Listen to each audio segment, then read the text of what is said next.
All right, Chris, we're live right now. Hey, MacKenzie. July 1st. Happy Canada Day, everyone. Right across Alberta here. I'm actually, maybe I'm doing a party foul. I'm not in Alberta. I'm actually in Windermere, BC. So 2.5 hours away from Calgary, but it's actually a beautiful day out. It's been raining off and on, but yeah, happy Canada Day. How you going? How you doing, Chris? I'm doing great. How did you pull that off? How did you get to BC already? A little bit of driving yesterday from Edmonton, so. Wow. And you went right by me and you never stopped in. I tried. You didn't answer your phone. What an exciting show we have tonight. I'm looking forward to this one. Some big name, or well, I guess we'll call them big names because they're a big deal in our lives. So what do you got there, MacKenzie? Well, they're big stress relievers, right? I mean, nothing's worse than having a tenant that's sticking it to you, that's not paying bills, or it's COVID related, or they're damaging the property and you need them out. And you don't know the legal system well. You need to depend on somebody, and that's the folks we've got lined up tonight. Nice. Excellent. I will tell you that, I mean, you're the techie guy, but on the side, I'm trying to follow here. So I'm just waiting for us to pop up live on Facebook, and we haven't yet. But we also have a YouTube link, do we? We do, yeah. If you go to findgreattenants.com, you can check us out there, and it should be streaming right off the page. So we'll give it another minute or so, but let's bring on Don and Rob. We got those guys waiting in the weeds for us. We are having a little bit of technical difficulties with our other two gentlemen, Conrad and Dean. Hopefully they can get their gear figured out, and we'll see them soon. So here we are. I'll bring in Rob. Hey, Rob, how you doing? Not bad. How you doing tonight? Perfect. Got you live on. I'm just going to bring Don on in here too. Don, can you hear us? Here, I can hear you. Yes. Perfect. We got four of us. So, as we told the folks who are waiting for two other gentlemen, but let's get you guys introduced and kind of give us a 1-minute rundown on your background and what you're doing and kind of what's what with you guys. So, Rob, we'll start with your experience first. Give us a little background on who you are for the folks that don't know you. Okay, well, I've been doing real estate, property management and such for since 2001. So I've got about 20 years experience with property management, everything from the maintenance end all the way up to the management end of it. I entered into real estate in 2005, was a licensed realtor from 2005 to 2015. During that time, I did all my own court appearances, my own evictions. I contacted bailiff services and did my own collections end. So more or less, I've from start to finish, from the application process all the way to getting the money and the courts. I've had about just shy of 400 cases in the courtrooms and the residential tenancy dispute board, and I've got a fairly good success rate so far. The only 2 or 3 that I've lost, I've learned from them, and most times it's just a technical issue, not really a mistake made, but something that you could grow and learn from. And as far as you go, it's a learning curve when you do this kind of thing, just like you would if you were a lawyer or a doctor. Sometimes you have to trip to learn what the errors are and how you can be a better person for it. Currently I'm out of central Alberta, but I have been providing RDDRS services and evictions throughout Alberta for the last 5 years, as well as in the courthouse in Red Deer and Calgary. I haven't done anything in Edmonton yet. I've been sticking mainly to the southern part of the province. Okay, awesome, good spiel. Yeah, and let's say, you know, your fillers or your steps to success. So, Don, let's get you in here, bud. Give us a little bit of your background and how you got into this business. Well, I started with my own properties, and I couldn't find a property manager that I liked, or a property management company that I liked, and so I grew some properties and was looking after myself, and I had got some partners, and they brought on more properties, and I got around 100 or so, and I figured that maybe I should do this a little more than part-time, and I did the whole gamut, just like Rob, including repairs and everything.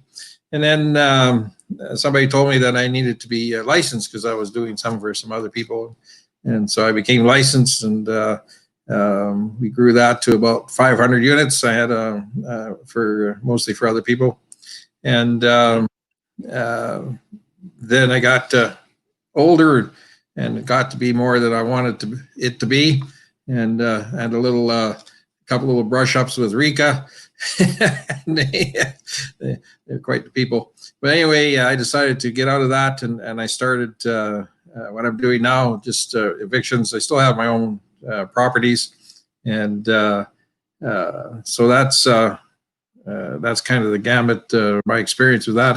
With now Edmonton Eviction Services, we do roughly 300 to 350 cases a year. I have for 5 years now, I guess. The first couple of years a little slower, and so I think I'm in 7th year with Eviction Services. Oh, good. That's awesome. Good back from both you gentlemen there. Chris, do you want to kick us off? Maybe kind of give us a little background, like, well, or I can go on how we're going to structure the conversation tonight. And I mean, these gentlemen are full of wealth of knowledge, and I think we can have them talk for a while. But I thought maybe we would start with, what you could do before you get yourself in this trouble, things to do up front to protect yourself, and then when you get dealing with a difficult tenant, things you should be doing, documentations and special measures. Again, these guys, when they're building these cases to get these tenants out of your property, they'll be pretty clear what information you should be collecting. And then maybe we can talk a little bit of war wounds as we wrap up the hour. And we'll probably do a bit of a shorter show tonight because it is Canada Day, so we want to respect that as well. And then, of course, at the end, these gentlemen, you guys will have a little bit of a limelight to plug in something that's important to you, a passion project, a charity, or if you've got a business project on the go as well. Those are all things you guys can bring up at the end, just kind of share what's important to you. So, Chris, do you want to kick off some of the questions here? I mean, you've got your policing background as well, so this is really up your alley as well. I'm more or less the fly on the wall. Listen to you, wise gentlemen. Share your wisdom. Well, I'm going to throw my first question right at Rob, so if you'll unmute him. So, Rob, a lot of the people, the legalization and licensing of marijuana. What's your experience with that right now, and what kind of things have you come across? And after you're done, we'll go over to Don, and then I'm going to relate to a recent story that I have. So go ahead, Rob. Yeah, fair enough. With the new legislation of weed becoming illegal, cannabis and such, we are getting a lot of tenants that are asking the question, can they grow, can they smoke weed? I can't stress enough to landlords, under no circumstances should you permit the growth even of 1 or 2 plants, because as soon as you open that door, it's 6 to 8 plants, 10 to 12 plants. And if you check with your insurance company and mortgage company, you're going to find out that you could lose your insurance, you could lose your mortgage, because unfortunately tenants they don't follow the rules most times, and it's not worth the risk of losing your mortgage or your insurance carrier over a couple plants that they can purchase legally anywhere.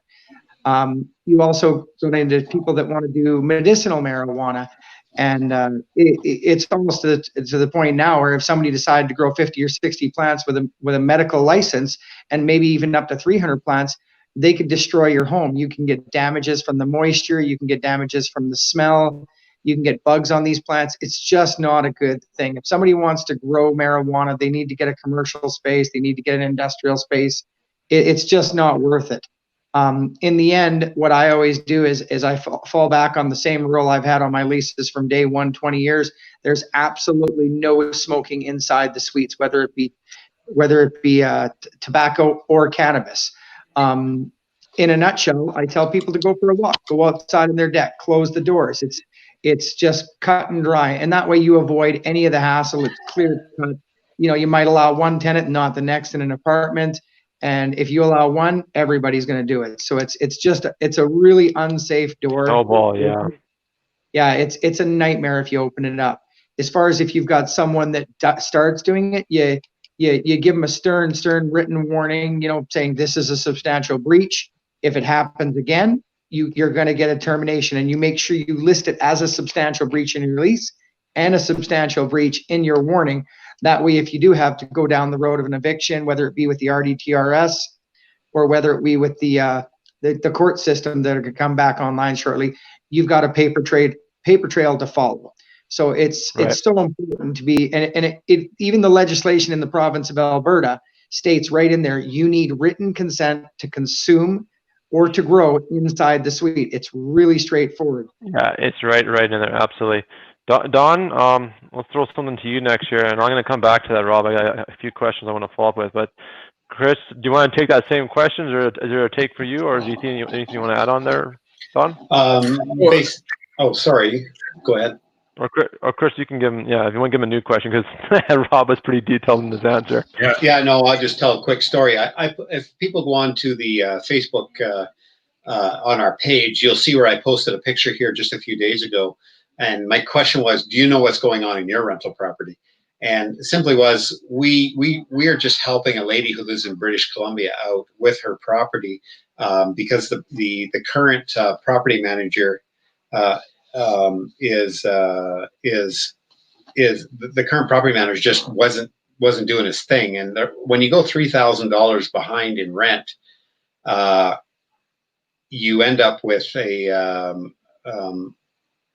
you have to wonder, what exactly are people doing for you? If you're a property manager and you're 3,000 behind, one is, why is the person still there? I think you both can agree to it. And why isn't the person been served papers to get them out? It wasn't a non-COVID issue.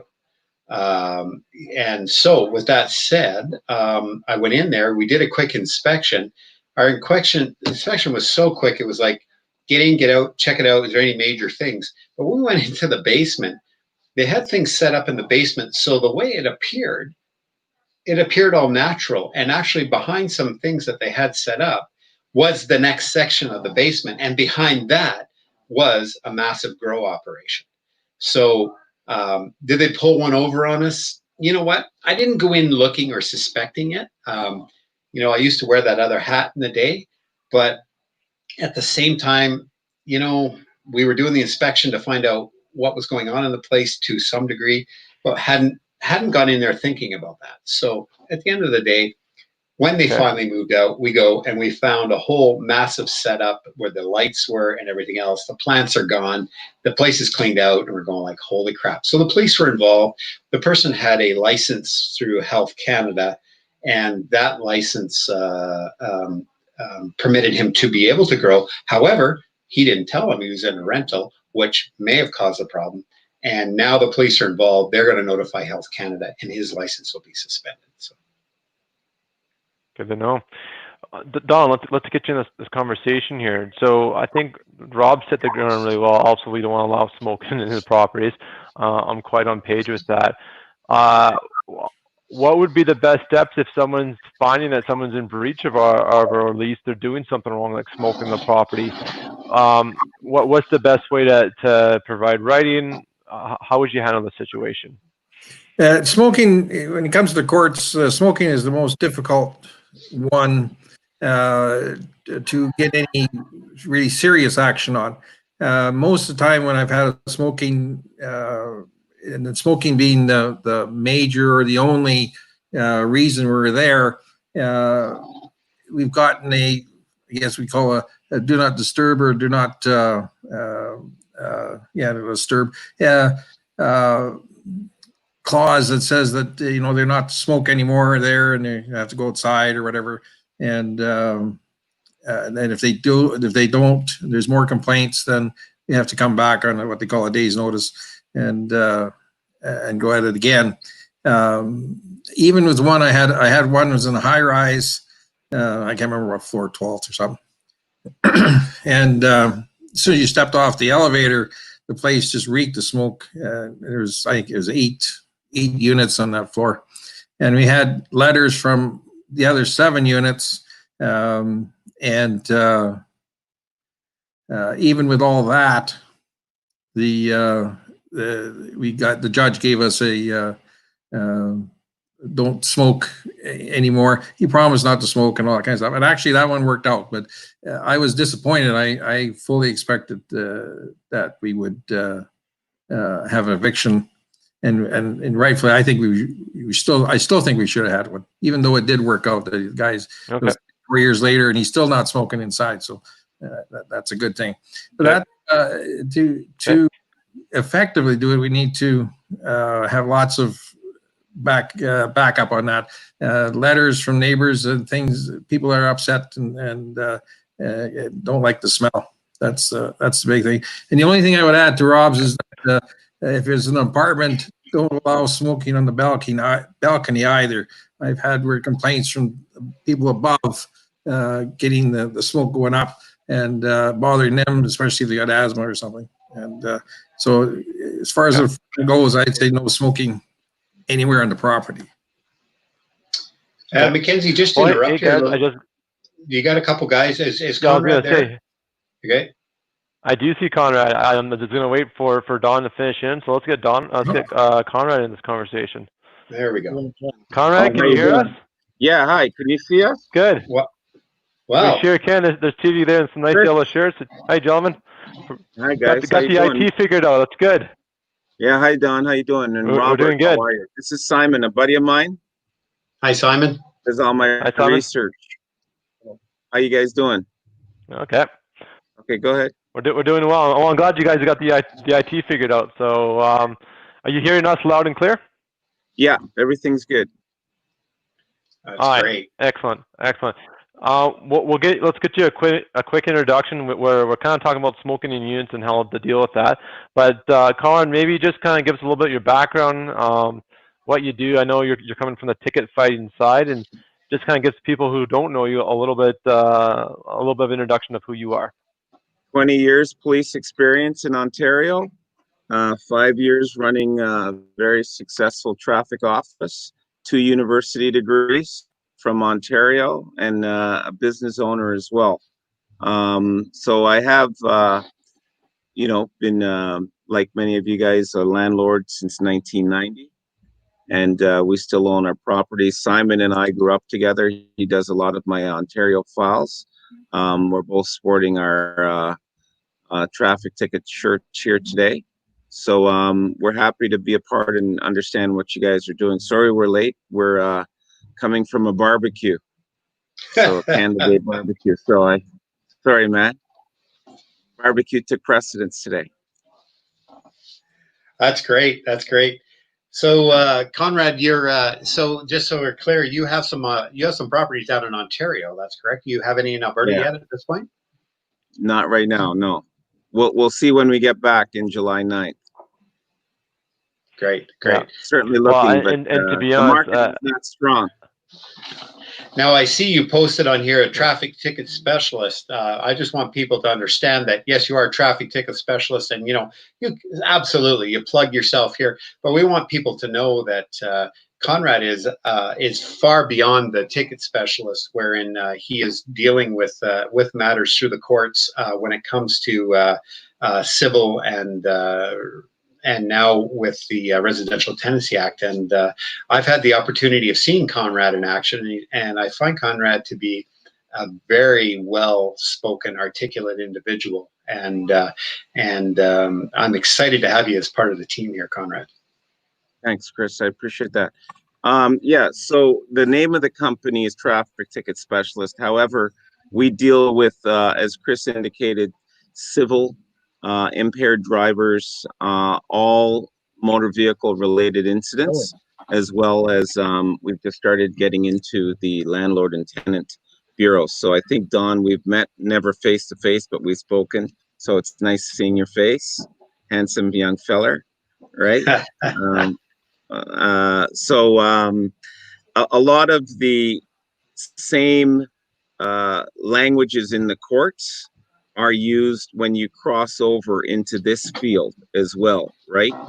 Because the rules of law and the rules of evidence still apply, common law authorities still apply, and you have to understand what the courts are going to do in terms of their decisions and how they're going to make their decisions and rulings. So I think it's a lot of transferable skills that we can offer depending on where the clients are. My brother's turning on and off the light like we don't realize that. Leave it on.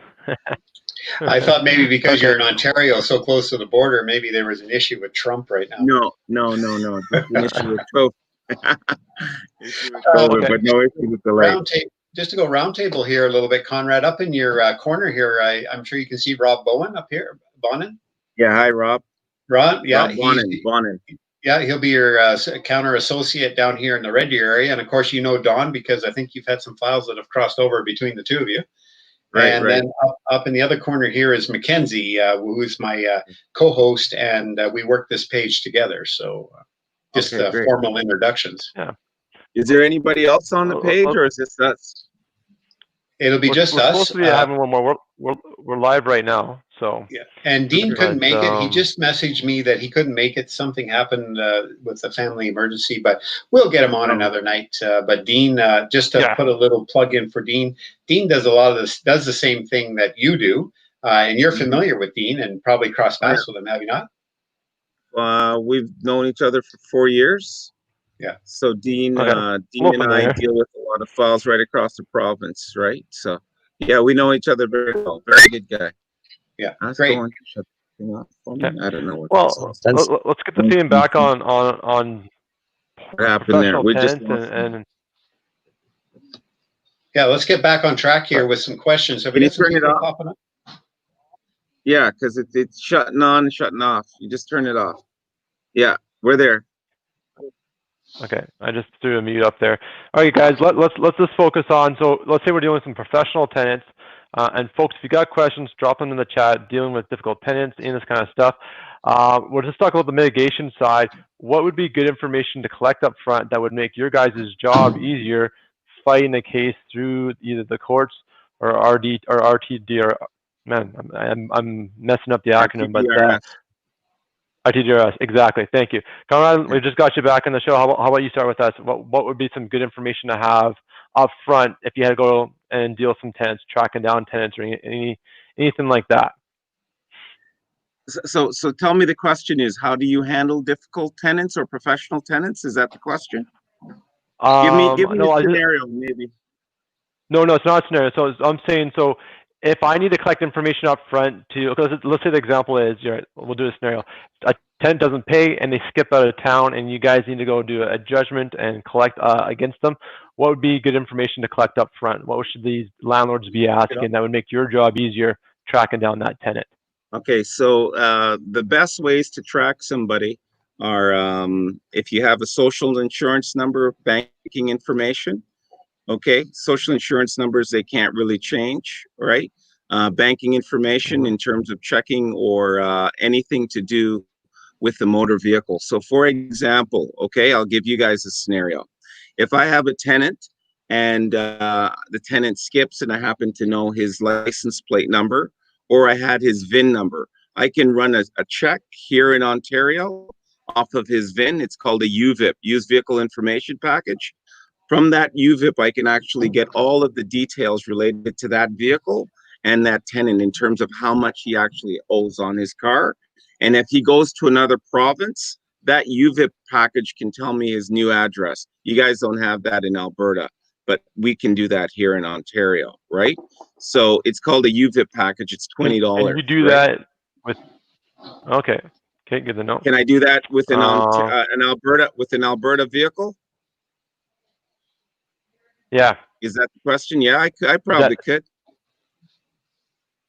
Okay, well, there you go. Good to know that. If you gave me your VIN, I could probably get a UVIP done on it here, so I could probably run a UVIP for sure. Yeah. Okay. Okay, Rob, do you want to add to that? If you're dealing with difficult tenants and they're trying to skip out of town, what other information would you like to collect on them that makes your life easier when we come to you for help?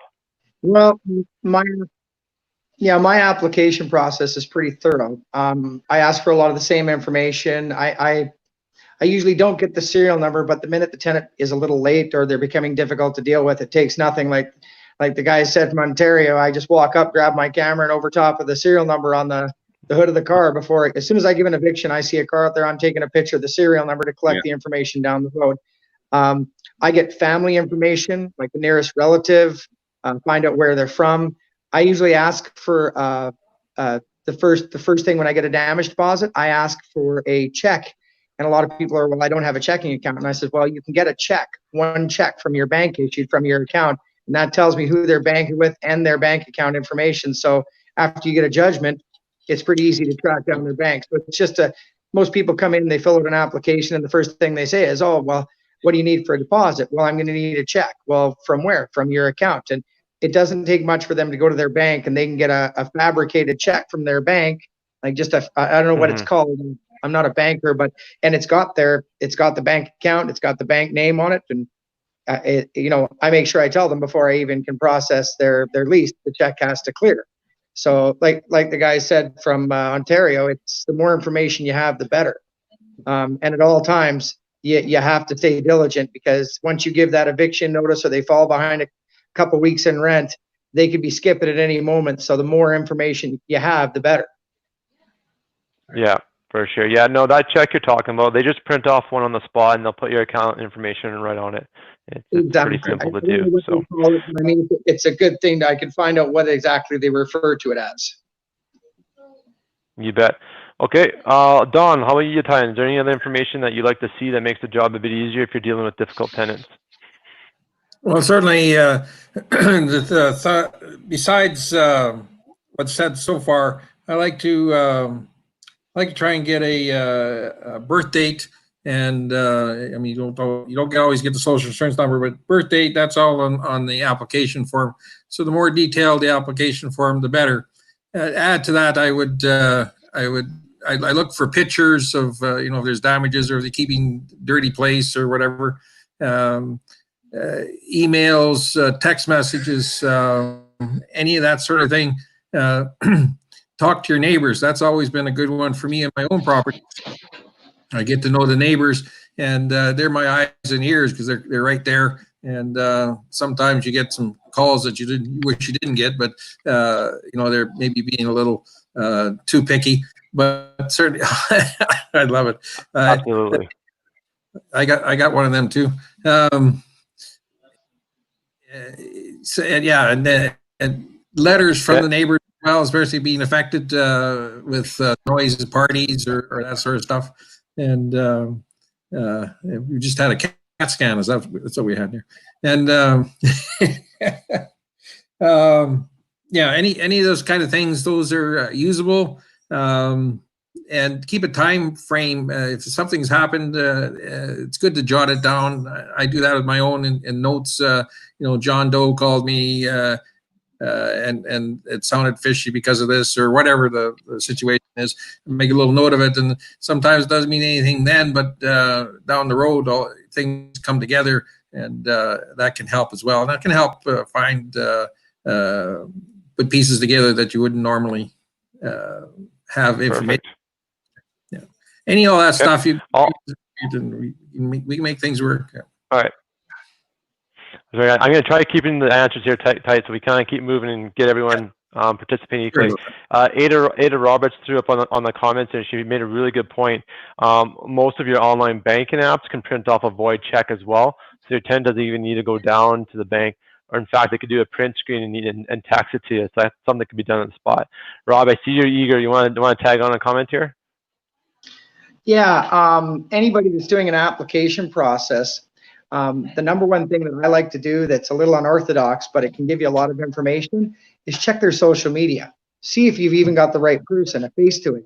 And two keywords that you want to avoid in a tenant is if their job is hustling or they're from the school of hard knocks. Chris can empathize with me there, being in the RCMP. How many times have you arrested someone and you go on their social media and their job is hustling and the school of hard knocks, and it's basically a clear indication that they have a criminal history or they have a criminal association. And even if they're not criminals themselves, they may be associating with criminals that are coming into your building. So it's kind of a dead giveaway if you see either hustling or school of hard knocks in their Facebook, that it's probably not the tenant you want in your building. Right on. Mm-hmm. Yeah. No, that's a good point. There's a question from Yasna, if we could throw that up there, please. Yeah, for sure. It says, how long does it typically take? Right now. Yeah. To recover money from a tenant. They were evicted in March as they did not pay 2 months rent, and they left behind damages and junk, which was also costly to fix. I do not have their new address, but I do have an email from a previous e-transfer. Can you guys pull any valuable information there from an e-transfer? What's your thoughts, Conrad? Yeah, Conrad, hop back in the conversation. Your turn. Oh, you're on mute. Let me unmute you there. She has an e-transfer information, and she was able to just do an e-transfer to their banking institution, right? Let me see, how long does it typically take to recover money from a tenant? Depending on what information she has, like her original application, I don't know what her original application says. She needs to go back and review that. And also, does she have any driver's license history? Because you can always check an abstract to see where the person's moving on to, right? If you want to track somebody down, right? It should take less than 3 months to get your money back if you're diligent in pursuing these people. So I don't have a new address, but if you have a license, if you have a driver's license and you're in Alberta, you can go to the registry, right? And you can try to get them to give you an abstract, which will have the new address, okay? That's one of the things that you want to do. A lot of this is investigative techniques, Chris. I mean, we're law enforcement, so we'll understand some of these things. And you want to do Canada 411. 411, Canada 411 is a cross-reference search to check somebody's phone number, right? You want to do a cross-reference if you are not familiar with that website, but it can give you a lot of information on Canada 411. It's the old telephone directory, right? Right. So Cool. I would probably say less than 90 days to get money back. Now that's subject to, of course. If it's a Sorry, MacKenzie. That's subject to, of course, that the people we're going after have resources that we can tag. You know, we can do checks for vehicles, employments, bank accounts, and that all starts, just so we're clear, to make Rob's, mine, and Conrad's, and Dean's, who couldn't make it tonight, job easier, is if you take the right information from the get-go, it makes our job a hell of a lot easier. And not taking a proper application, and you know what? There's nothing wrong with you looking at their driver's license, comparing it to the individual, and snapping a picture of it for your records. You're not allowed to share that, but certainly for your file, you're allowed to keep it because you need to identify the person. So once you employ one of the three fellows here, is then they can start to work with that. So that's critical that you gather the proper information to start with.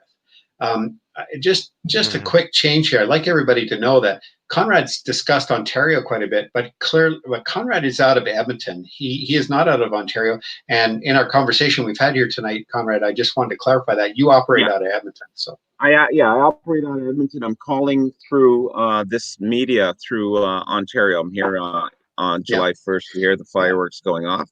But my office is in Edmonton on Kingsway at Airport. So I have a location there, and we also have one on the south, right? So a lot of the information that I'm speaking of is actually based on my experience in Alberta, but certainly we can check the status of people's addresses if we need to track them down through either the courts or through registry in Alberta, and this is all Alberta based. Right, and so to answer to Yasna's question there, where she said, "How long does it typically take?" There is no typically taking, because it all again depends on the data you have and the resources they have for you to get a hold of. It could take 10 years. Let's put it this way: what would be the best case scenario if you had the right information? We're probably talking months to get a garnishee going. The best case scenario, you could probably within 30 days if you had the right information. But then, like what Chris said, if you're pulling at strings and straws there, it could take years, if not longer, right? If you're trying to track down a person. So okay, well let's move it on here. Let's try to pick a couple scenarios. Common complaints I see in the website are people talking about noise complaints. So let's say we're dealing with a noise complaint, and it's reoccurring. How would you guys handle that? Rob, do you want to jump on this one? Chris, can you hear us?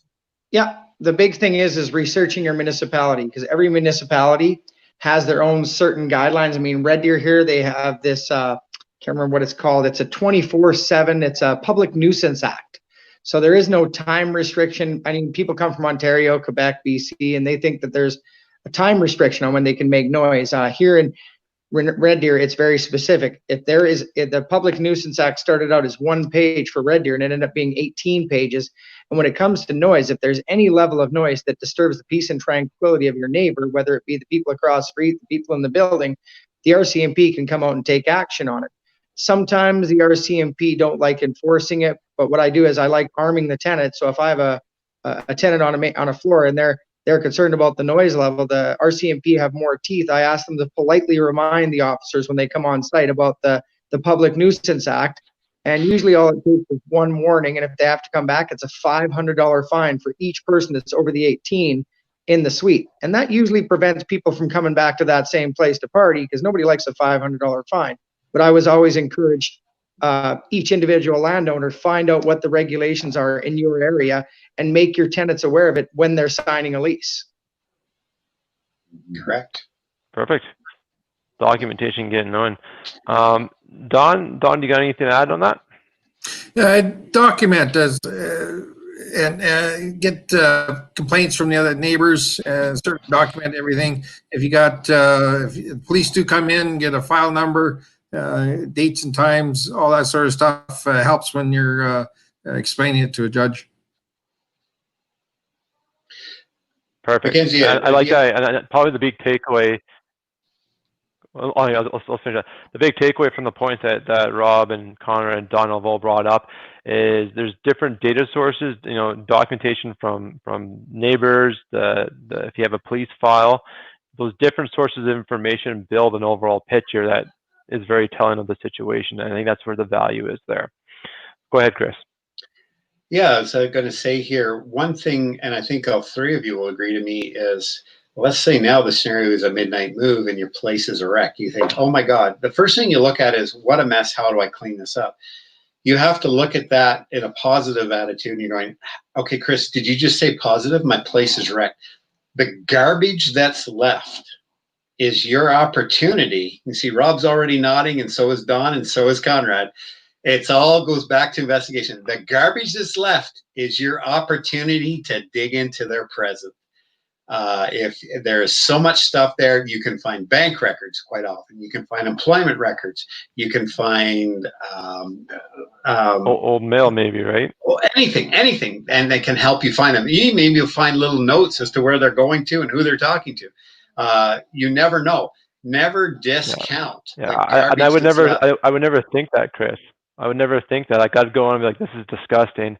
I need to get this out of my property. I need to get it rented fast. I would be moving and shoveling that stuff. And you're saying, whoa, slow down, look through this stuff, because you don't know what you're shoveling away. It's a tidbit to get to the next step to track down this pesky person. So, many times? I mean, that's great. How many times have you heard the stories about people going through movie stars' garbages in their alleys? And they hey, what right do you have to the garbage? Well, the garbage was put on the curb. It's now public access. Well, you know what? That garbage that they left is now yours. And you know what? It's your opportunity. Put on some gloves and do the dirty work, and you'll make your life easier and ours. Awesome. Let's throw another one out to the group here. First one to put your hand up to answer this question. You've got multiple people coming and going the property, and they're not authorized on the lease. How would you deal with this? Again, I'm probably going back to documentation, but unauthorized folks at a rental property. Cameras. Camera, okay. The nice thing is in Alberta here, we have what's called the Trespassing Act. Any landlord or your landlord's representative, an owner, can issue in writing or verbally to someone on the property that's not on the lease that they can't come back in. Make sure you've got a witness, make sure you hand them the paperwork, and make sure your resident manager has a copy of that paperwork. Quick example, I had a lady that had people coming and going. They had a dog. So I caught them in the hallway. I handed them a piece of paper, and it was an issue not to trespass anymore. They came back the next day.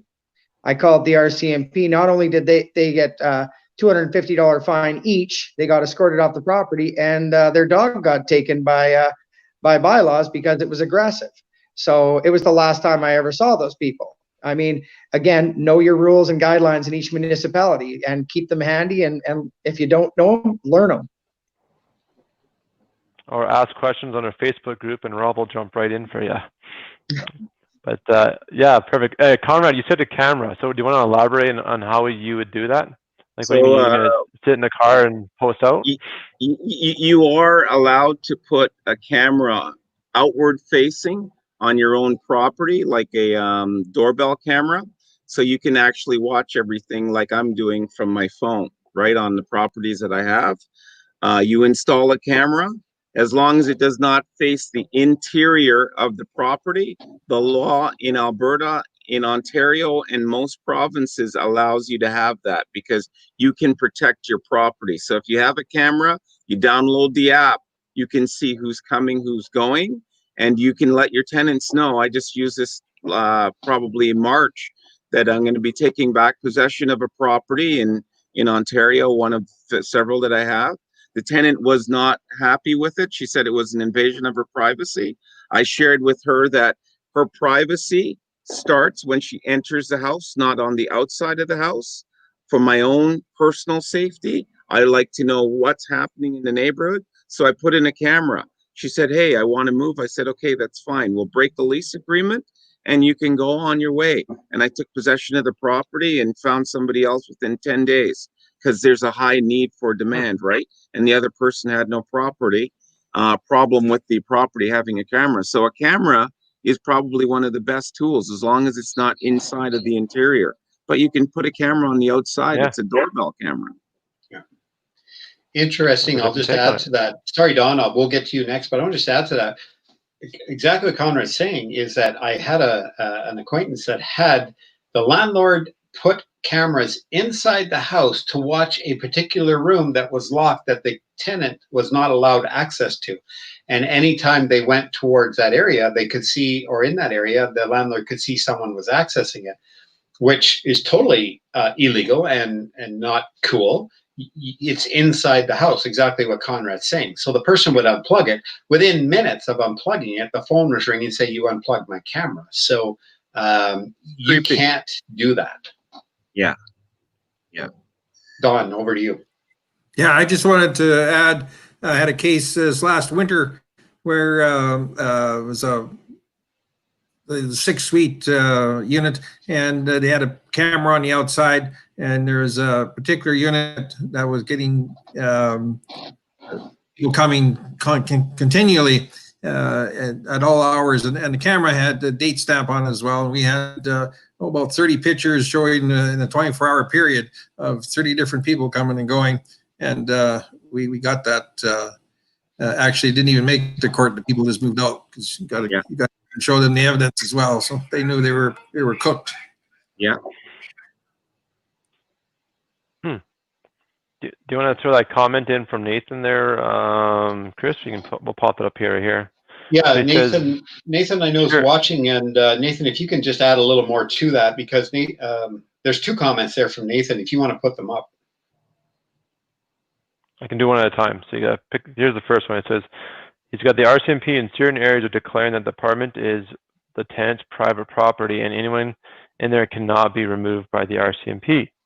Any further comments here on? They're refusing to enforce trespassing notice based on this premise. I think we got Rob tangled with that one because I can almost see him bubbling in a seat there. So, Rob, what do you got to say? Well, I think the problem is you can't really blame the RCMP for having misinformation. You've got RCMP members from different provinces, different guidelines, different premises, and they're expected to learn everything in how much of a time, Chris?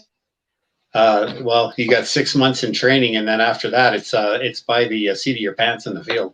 Yeah, I mean, just recently we're setting up a program for RCMP here in Alberta, and I've already got 6 municipalities signed up for it as soon as I get the go-ahead, and we're teaching RCMP the basics of the Residential Tenancies Act, and part of that is the Trespassing Act, and obviously this gentleman's received some information from RCMP that's incorrect.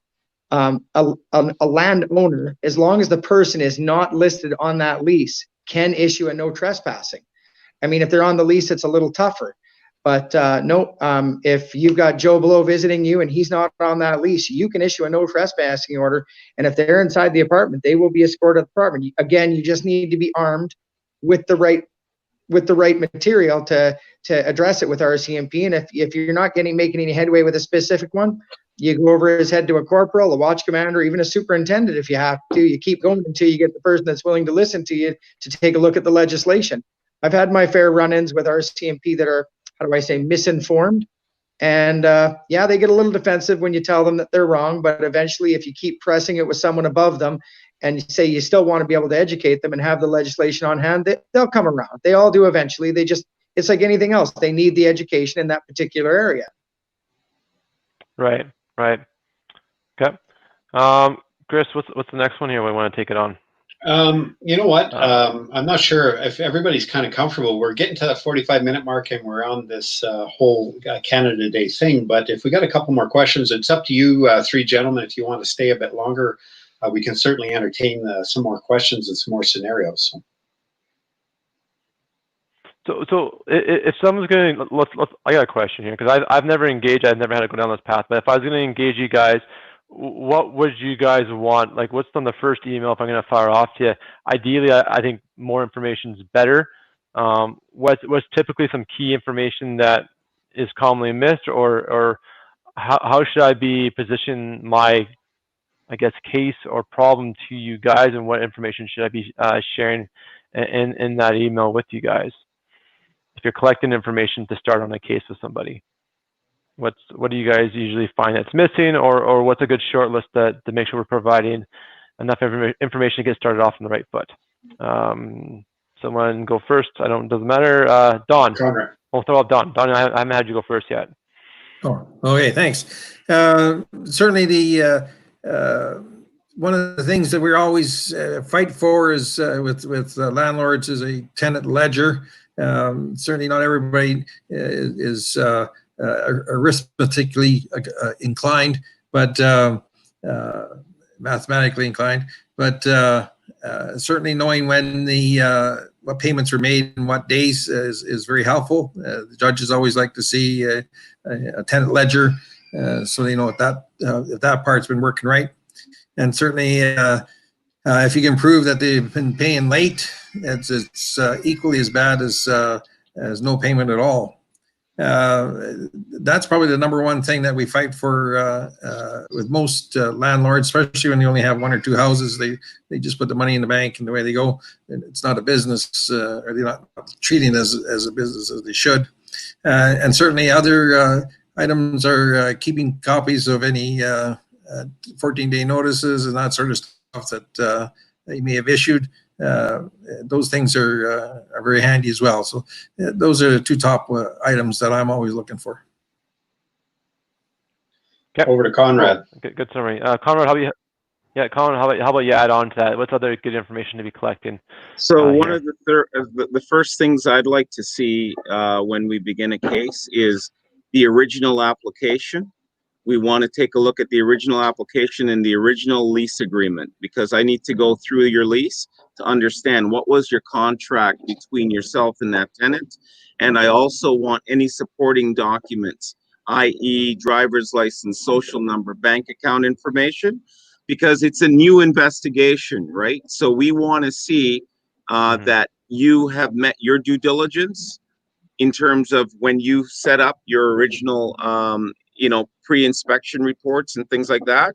And we just did a case the other day where that became an issue, right? Where the client did not have all their ducks in a row. So we want to make sure that the landlord covers its assets, right? So I need to see the lease. I need to see what the lease terms are. I want to see the signatures, the dates. It needs to be legible. You need to scan it, send it to us. And also, you're going to send us a copy of any driver's license or any information like that.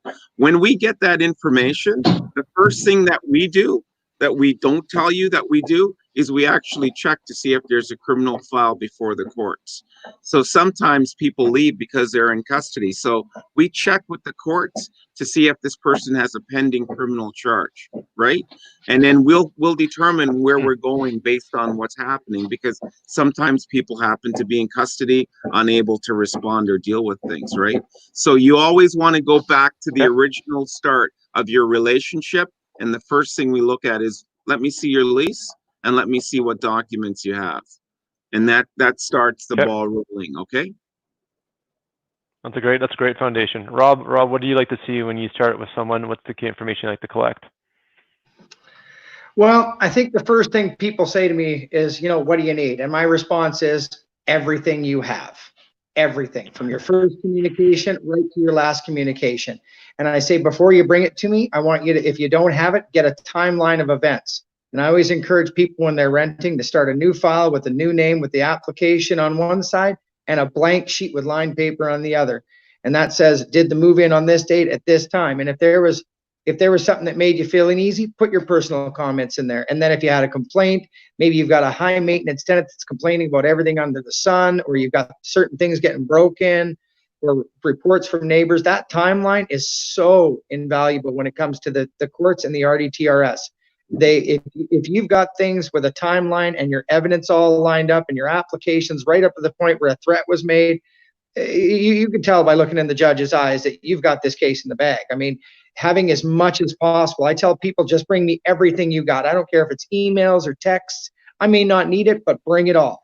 And in the end, what Yasna was saying is great, scan it to me. But when you go to a courthouse, the judge likes to see the originals. So when we make that application to the courts, I make sure that the judge gets the original and all the color copies, even if they're NMAX bills. The color copy means a heck of a lot more to these guys. And you got to remember, a lot of these judges are 65, 70 years old. Your eyesight's not as good as it used to be. So color copies means a lot to them. Same with the photograph. I don't keep the black and white photos on my desk, but I make sure the judge gets the crystal clear, pretty ones, and even photographs.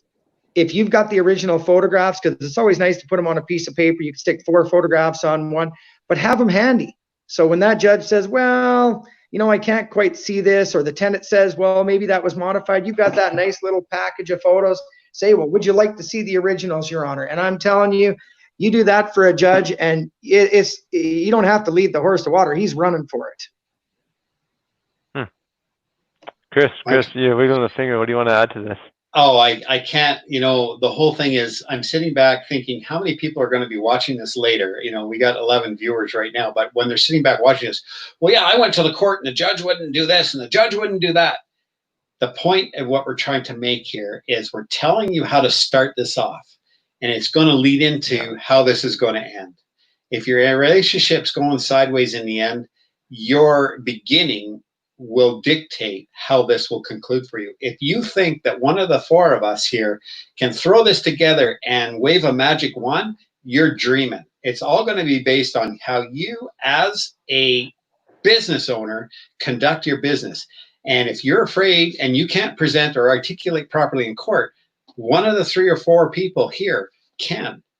And when you provide us the ammunition, we're going to be able to pull the trigger. But if your powder's wet, nothing's going to happen. I assure you of that. And I think all 3 of you can agree with me on that. Yeah, you guys laid out a really good foundation from the original documentation that needs to be kept and organized.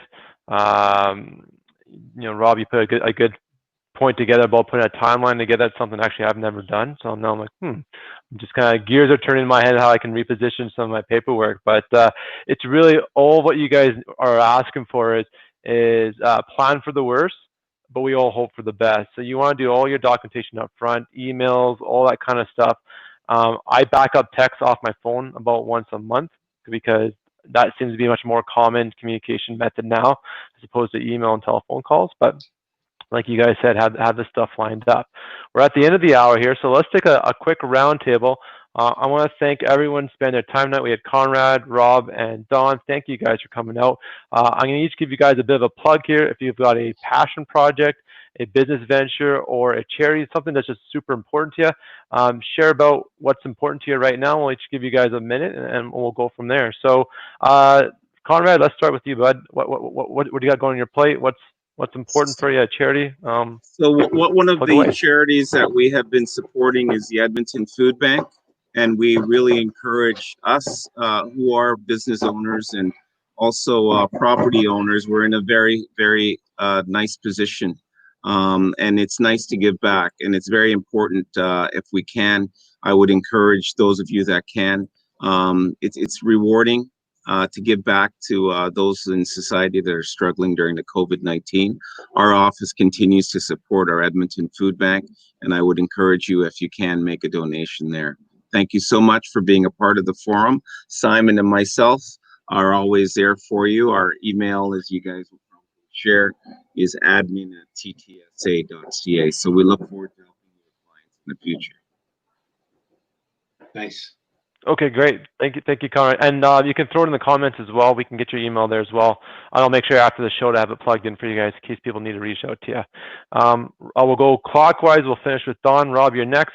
What's important to you right now? You've got a charity or a business venture, or what would you like to plug? Myself, I think after 20 years of doing this, I feel sorry for pets. I mean, anybody here that's taking care of property, how many times have you walked in and you've seen this animal living in its own filth? You've had to, I've found multiple animals in common areas, in the suites, a dog being left in a bathtub that's too weak to sit up. I always support the local SPCAs, the kennel places. They know me quite well. I probably bring them one pet every 3 months, and it's always from a home or else an animal that was just, people just walk away. I don't understand. They can't pay their rent, but they can suddenly afford to have an animal. So we personally like to really plug for the animals. I mean, these are animals that can't help themselves, and I mean, all they want to do is give love. So I would encourage everybody to give where they can to their local SPCA, and really encourage your children that if you're going to own a pet, make sure it's in a rental that permits it, and it's in a place where it's going to suit it. I don't think having a Great Dane in an apartment is really going to be the best thing in the world for the dog, let alone the apartment. So this is when the parenting comes involved with these people that are buying homes right now and rentals where they're looking at their 12-year-olds and saying, hey, we may have a Great Dane with us, but don't get one in an apartment. Get yourself a cat or a little tiny poodle or something, and make sure the landlords are okay with it, and you're showing them that you're okay with it. Awesome. That's a great point. No, I can imagine in some of the cases you guys have seen over the years, some of the pretty unfortunate, you know, the victims per se, and then like the animals, right, that come out of that stuff. So thank you for sharing that. Don, what's important to you, bud? What's your passion project? What would you like to share right now? Well, I've lived out here in Fort Saskatchewan since '77, so fairly newcomer. The passion is out here. We have my family's out here, which is my biggest passion. I have a couple of daughters and 5 grandchildren, which is the greatest thing in the world. Much better than pets. It's getting back to your pets there. I had a place one time where we discovered several dead pets. And I tell you, that was as heartbreaking as anything. But more on a positive note, Fort Saskatchewan, there's many things out here that we look after. My son-in-law and I have a tow truck company out here, and it's getting to be a fair size. And through that company, we sponsor a lot of things in town, a lot of groups, and being the old guy, I get to go and my son-in-law is not too keen on going in public, so I get to go and do the presentations and stuff. And I tell you, that's the greatest feeling in the world when you know you're helping other people and other ventures that help things. So that's our thing. Family in Fort Saskatchewan. Cool. Very cool. Well, gentlemen, thank you for your time. Chris, as always, I love being your partner in crime here. It was a good show. I appreciate you guys' feedback. Lots of valuable information in terms of, you know, preparing for the worst, but hoping for the best, collecting some information up front. If you do have to go down the road, you got 3 well-versed individuals in the law, and you've done some of these due diligence up front. It sounds like your case would likely just be a slam dunk, and it's more or less following protocol. Chris, how do you want to wrap up tonight? You get the last word. I get the last word. I want to thank these 3 gentlemen, class acts. I know them all personally, and I encourage you to seek out their advice and their wisdom. They'll point you in the right direction, and once you feel overwhelmed, then chat them up. Dean didn't make it tonight, but I'll tell you, Dean Marsh, he's on our group. You can look him up. He's right in line with these 3 guys, and they make a fabulous, contribution to our page. Our page is dedicated to helping you be a smarter landlord, a smarter business person, a well-informed business person. And that's my passion right now, is just helping you be better. And over to you, MacKenzie, wind her up. And thank you all for attending tonight, and look forward Thanks, to Chris. next Wednesday. Thanks, MacKenzie. Yep. Thanks, guys. Cheers, gentlemen. Let's have a good night. Enjoy your